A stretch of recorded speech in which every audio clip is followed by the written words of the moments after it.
Hello guys, എല്ലാവർക്കും engineer on വീൽസിൻ്റെ അടുത്ത വീഡിയോയിലോട്ട് സ്വാഗതം. ഇന്ന് നമ്മൾ എൻ്റെ അനിയത്തി പഠിക്കുന്ന ഉടുപ്പിയിലോട്ടാണ് കേട്ടോ പോകുന്നത്. ഉടുപ്പിയിലോട്ട് ഞാനും എൻ്റെ ഫ്രണ്ടും അമ്മയും കൂടിയിട്ടാണ് പോകുന്നത്. അവളുടെ PhD കഴിയാറായി. അപ്പോൾ PhD കഴിയുന്ന സമയത്ത് അവിടത്തെയുള്ള വീട്ടിലെ എല്ലാ സാധനങ്ങളും തിരിച്ചു കൊണ്ടുവരാൻ വേണ്ടിയിട്ടാണ് കേട്ടോ ഞങ്ങൾ പോകുന്നത്. അതൊരു ട്രിപ്പും കൂടി ആയിക്കോട്ടെ എന്ന് പറഞ്ഞിട്ടാണ് ഞങ്ങൾ മൂന്നിലും കൂടി ഇങ്ങനെ പോകുന്നത്. പിന്നെ ഉടുപ്പി എത്തിയ സ്ഥിതിക്ക് ഞങ്ങളങ്ങനെ പിറ്റേ ദിവസം രാവിലെ അവിടെ നിന്ന് മുരുടേശ്വർ പോയി.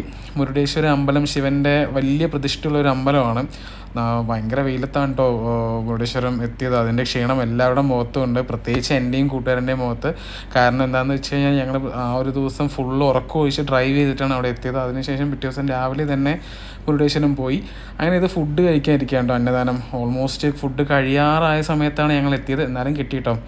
ഇതാണ് മുരുടേശ്വരം അമ്പലത്തിൻ്റെ ഓൾമോസ്റ്റ് 20 നിലയുള്ള കെട്ടിടം. അത് കഴിഞ്ഞ് അത്യാവശ്യം തിരക്കുണ്ടായിരുന്നു, എന്നാലും ഓക്കെ, നല്ല ദർശനമായിരുന്നു. ദർശനം കഴിഞ്ഞ് കുറച്ച് നേരം നമ്മൾ അവിടെ ഇങ്ങനെ കറങ്ങി നടന്ന് പിന്നെ നല്ല ടയർഡായപ്പോൾ നേരെ തിരിച്ച് വീട്ടിലോട്ട് പോയിട്ടോ. ഉടുപ്പിൽ തന്നെ പോയി. ഇതാണ് അനിയത്തി പഠിക്കുന്ന കോളേജ് ക്യാമ്പസ്. അവിടെ നിന്ന് ഇങ്ങോട്ട് വരുന്നതിന് മുമ്പ് ഒരു തവണ കൂടി കോളേജ് കറങ്ങാമെന്ന് പറഞ്ഞിട്ട് ഞാനും അനിയത്തിയും ഫ്രണ്ടും പിന്നെ അതേപോലെ മാമനും കൂടെ ഇട്ട് അങ്ങനെ ഇറങ്ങിയതാണ് കേട്ടോ. അത്യാവശ്യം വലിയ ക്യാമ്പസാണ്. നമ്മളെല്ലാം TV-യിലും പിന്നെ അതുപോലെ വീഡിയോസിലും മാത്രമേ ഇത്രയും വലിയ ക്യാമ്പസൊക്കെ കണ്ടിട്ടുള്ളൂ. പിന്നെ ഞങ്ങളങ്ങനെ അത്യാവശ്യം കറങ്ങി നടന്നു. ഞങ്ങൾ അന്ന് തന്നെ ആ ദിവസം രാത്രി തന്നെ ഞങ്ങൾ തിരിച്ചു കേട്ടോ. അങ്ങനെ ആ തിരിക്കുന്ന വീഡിയോ ആണ് കണ്ടത്. ഓക്കെ, അപ്പോൾ ബാക്കി വിശേഷങ്ങളായിട്ട് അടുത്ത വീഡിയോയിൽ കാണാം. ബൈ.